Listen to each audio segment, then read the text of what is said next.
आज की इस क्लास में हम कंप्लीट करेंगे एक्सरसाइज 3.5 को। तो आप अपनी बुक ओपन कर सकते हैं। आज हम करेंगे क्वेश्चन नंबर 6। तो स्टार्ट करते हैं। क्वेश्चन नंबर 6 है हमारे पास, find all the prime factors of 1729 and arrange them in ascending order. उसके बाद now state the relation if any between two consecutive prime numbers. तो सबसे पहले हमने 1729 का यहाँ पे क्या करना है, प्राइम फैक्टर निकालने हैं। प्राइम फैक्टर निकालने के बाद उनको लिखना है हमने असेंडिंग ऑर्डर में, और उसके बाद उनमें क्या रिलेशन बन रहा है टू कॉन्जिक्यूटिव प्राइम नंबर्स में, वो हमने फाइंड करना है। तो स्टार्ट करते हैं इस क्वेश्चन को सॉल्व करना।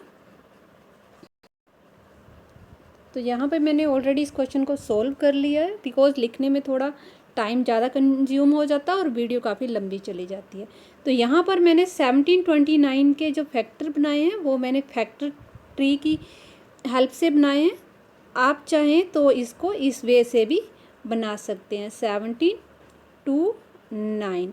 तो ये आपको पता होना चाहिए 1729 जो है ना तो 3 के टेबल में आता है ना 5 के आता है। तो हमने सीधा इसको किससे कर लेना है, 7 से। यदि हम 7 से करते हैं तो 7 2 जा क्या हो जाएंगे 14। यहाँ आपके पास 32 बन गए, तो 7 4 जा 28। तो यहाँ पर आपके पास क्या 49 बन गया। और आप यहाँ पर क्या लिख दोगे इसको, मैं एक बार इसको इरेज करूँगी, थोड़ा क्लियर नहीं हो रहा है क्या लिखा है। तो यहाँ पर हम क्या कर देते हैं, इसको यहाँ पे हमने लिखा 2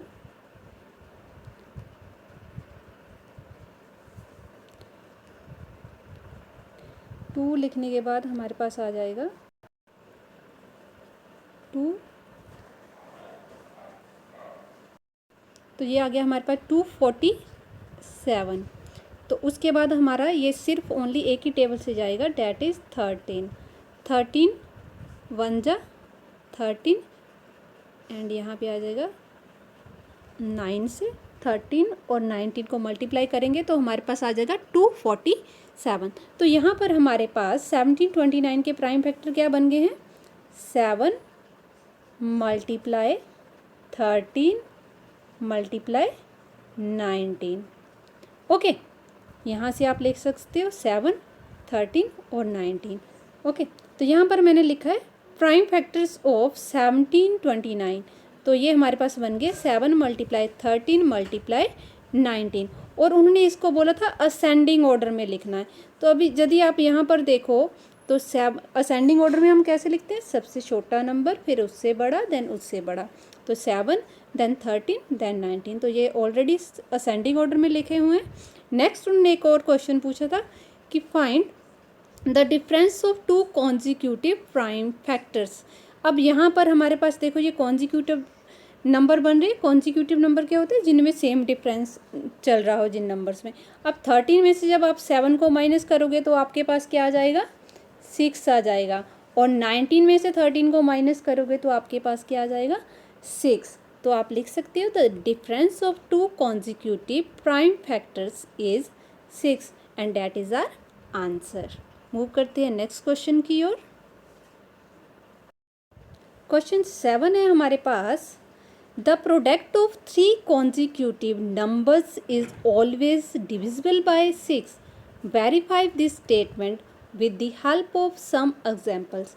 हमने यहाँ पे क्या करना है, प्रोडक्ट ऑफ 3 कॉन्जिक्यूटिव नंबर्स की जो प्रोडक्ट है वो ऑलवेज क्या हो जाती है, डिविजिबल हो जाती है 6 से। तो इस स्टेटमेंट को हमने एग्जाम्पल के थ्रू प्रूव करना है। तो अभी हम करते हैं। यहाँ पर मैंने लिखा है among the 3 consecutive numbers there must be 1 even number, मतलब उनके बीच में एक इवन नंबर होना चाहिए एंड 1 मल्टीपल ऑफ 3, और एक इसका मल्टीपल होना चाहिए 3 का। दस the product must be multiple of 6, और तभी जो है प्रोडक्ट क्या होगी, मल्टीपल ऑफ 6 होगा। तो यहाँ पर मैंने एग्जाम्पल कौन से 2 नंबर लिए हैं, 24 एंड 120। अब देखो यहाँ पर क्या आ गया, 2 इंटू 3 इंटू 4, 2 3 जा 6, 6 4 जा 24। तो यहाँ पर हमारे पास मल्टीपल ऑफ 3 भी आ गया है। ठीक है, नेक्स्ट में हमने सेकंड एग्जांपल लिया है 4 into 5 into 6 is equal to 120। तो यहाँ पे अगेन जो 6 है हमारे पास किसका मल्टीपल है, 3 का। तो ये था हमारा क्वेश्चन 7। मूव करते हैं नेक्स्ट क्वेश्चन की ओर। क्वेश्चन 8 है हमारे पास, the sum of 3 consecutive numbers is always divisible by 4। क्या करना है, sum of 3 consecutive numbers is always divisible by 4। मतलब हम 3 कॉन्जिक्यूटिव नंबर को प्लस करें तो वो क्या हो जाएंगे, डिविजिबल हो जाते हैं हमेशा 4 से। Verify this statement with the help of some examples. अब हम इसके लिए भी एग्जाम्पल के थ्रू प्रूव करके बताएंगे कि जो सम ऑफ 3 कॉन्जिक्यूटिव नंबर होते हैं वो हमेशा क्या होते हैं, डिविजिबल हो जाते हैं 4 से। यहाँ पर मैंने ये एग्जाम्पल लिया है, यहाँ पे मैंने सम ऑफ 2 कॉन्जिक्यूटिव नंबर, तो यहाँ पे पहला नंबर हमारे पास मैंने क्या लिया है 3 और नेक्स्ट क्या लिया है 5, दोनों का सम किया 8 आ गया। And 8 is divisible by 4। क्या हो गया, 8 इज डिविजिबल बाय 4। यहाँ पर हमें क्वेश्चन में सम ऑफ 3, यहाँ पे प्रिंटिंग मिस्टेक है, 3 की जगह यहाँ पे क्या है सम ऑफ 2। कितने नंबर, 2, सम ऑफ 2 कॉन्जिक्यूटिव नंबर। आप अपनी बुक में चेक कर सकते हो, दे हैव गिवन अस 2। तो यहाँ पर हमारे पास ये क्या आ जाता है, 3 + 5 is equal to 8 and 8 is divisible by 4। अब देखो 5 - 3 क्या हो गया 2। उसके बाद 7 + 5 12 and 12 is also divisible by 4। Next है 7 + 9, तो ये क्या हो गया 16 and 16 is also divisible by 4। Next आ गया 9 + 11 then 20 and 20 is also divisible by 4। तो ये हमारे पास जो नंबर आ रहे हैं 3, 5, 7, 9 एंड 11, ये सब हमारे पास क्या है, कॉन्जिक्यूटिव नंबर। अब देखो इनमें डिफरेंस कितने कितने का चल रहा है, 2 का डिफरेंस चल रहा है। तो all sum of 2 consecutive numbers जो हैं उन वो क्या होते हैं, डिविजिबल हो जाते हैं 4 से। ये हमने एग्जाम्पल के थ्रू प्रूव कर दिया। मूव करते हैं नेक्स्ट क्वेश्चन की ओर। अब क्वेश्चन नंबर 9 है हमारे पास, in which of the following expressions prime factorization has been done. हमने इन क्वेश्चन को देखना, हमें अभी पता है कि प्राइम फैक्टराइजेशन कैसे करते हैं।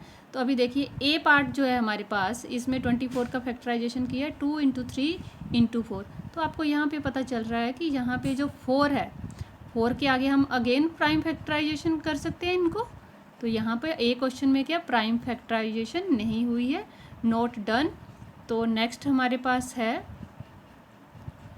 बी पार्ट है 56। तो 7 इन्होंने क्या किया है, 7 × 2 = 14, 14 × 2 = 28 and 28 × 2 = 56। It's mean B part में prime factorization has been done. Next है हमारे पास 72 × 5 × 7। तो इसमें भी आपके पास क्या है, प्राइम फैक्टराइजेशन हुई है। नेक्स्ट है हमारे पास 54। तो 54, अब देखो इसमें अगेन 9 दिया हुआ है, तो 9 को अगेन हम प्राइम फैक्टर इसके बना सकते हैं 3 × 3। तो मीन्स हम कह सकते हैं कि यहाँ पे प्राइम फैक्टराइजेशन नहीं हुई है। तो अब हम चेक कर सकते हैं किन किन क्वेश्चंस में प्राइम फैक्टराइजेशन नहीं हुई थी। तो हमारे पास यहाँ पर ए पार्ट में, ए एंड डी पार्ट में प्राइम फैक्टराइजेशन नहीं हुई है। अब मूव करते हैं नेक्स्ट क्वेश्चन की ओर। क्वेश्चन नंबर 10 है हमारे पास, determine if 2, 5, 1, 10 is divisible by 45। तो इसमें हमने क्या करना है कि ये डिविजिबल हो जाता है 45 से। हिंट हमें दिया है कि 5 एंड 9 आर को प्राइम नंबर्स। वो हमें पता है कि ये कौन से नंबर है, को प्राइम नंबर है, because it has only 1 common factor, that is 1। तो test the divisibility of the following the number by 5 and 9। तो हम यहाँ पर 5 से यदि डिविजिबिलिटी टेस्ट चेक करें तो एंड में क्या है 0। तो 5 से कोई नंबर कब डिविजिबल होता है, जब उसके एंड में क्या लगा हो, 0 लगा हो या फिर 5। इट्स मीन ये जो नंबर है डिविजिबल हो जाएगा 5 से। तो अभी हम 9 से चेक करते हैं। 9 के लिए डिविजिबिलिटी रूल क्या होता है, सम ऑफ डिजिट्स। तो हम यदि हम यहाँ पे करें 2 + 5 + 1 + 1 + 0, तो हमारे पास क्या गया 7, 8, 9। And 9 is also divisible bye 9। It's mean ये जो नंबर है वो 5 एंड 9 से डिविजिबल है, तो ये नंबर 45 से भी क्या हो जाएगा, डिविजिबल हो जाएगा। क्या हो जाएगा, 45 से भी नंबर ये डिविजिबल हो जाएगा। तो हमने क्वेश्चन नंबर 10 भी यही सोल्व कर दिया। तो अभी हम करते हैं क्वेश्चन नंबर 11। 11 में दिया है 18 is divisible by both 2 and 3, okay, because 2 9s are 18 and 6 3s are 18. It is also divisible by 2 into 3, that is 6. Similarly, a number is divisible by 4 and 6. Can we say that the number must be divisible by 4 and 6 is equal to 24? If not give an example to justify your answer. तो यहाँ पर हमने prove करके बताना है कि यदि कोई नंबर डिविजिबल नहीं होता है किससे, 4 into 6 से। तो अभी हम एग्जाम्पल के थ्रू प्रूव करते हैं। तो यहाँ पर क्या लिखा है हमने, no number 12 is divisible by both 6 and 4, but जो 12 है हमारे पास इज नॉट डिविजिबल बाय 24। कैसे हो सकता है ये, एक मिनट चेक करती हूँ मैं इसको। यस, अभी हम यदि 12 को 24 से डिवाइड करें, 12 को किससे डिवाइड करें, 24 से, तो हो सकता है, नहीं हो सकता, हमें पॉइंट लगाना पड़ेगा। वो हम प्राइम फैक्टराइजेशन में पॉइंट को हम यूज़ नहीं करते हैं। तो we can say that no number 12 is divisible by both 6 and 4 से तो डिविजिबल हो जाता है, because 6 2 is 12 and 4 3 is 12, but 12 is not divisible by 24। Next है हमारे पास question number last and 12 question. I am the smallest number having 4 different prime factors, can you find me. अब उन्होंने क्या बोला, आई am the smallest number having 4 different prime factor. तो यहाँ पे हम क्या करते हैं, स्मॉलेस्ट प्राइम फैक्टर हम 2 से स्टार्ट करते हैं, देन क्या होता है 3 होता है, देन क्या होता है 5 होता है, उसके बाद क्या आता है हमारे पास 7। तो इन सब को हम मल्टीप्लाई करेंगे और then we will get the answer. तो ये हमारे पास क्या आ जाएगा, यहाँ पे क्या आ जाएगा, 3 2 6, 6 5 30 and 37 210 and that is our answer. That is our answer. क्या लिखा था, I am the smallest number having 4 different prime factors. तो हमने 4 डिफरेंट प्राइम फैक्टर्स ले लिए, 2 3 5 एंड 7। तो can you find me, and that is the answer 210। हमने यहाँ पे क्या किया, उस नंबर को फाइंड कर लिया है। The smallest number is 210। Thank you for watching. Next class में करेंगे हम एक्सरसाइज 3.6 को।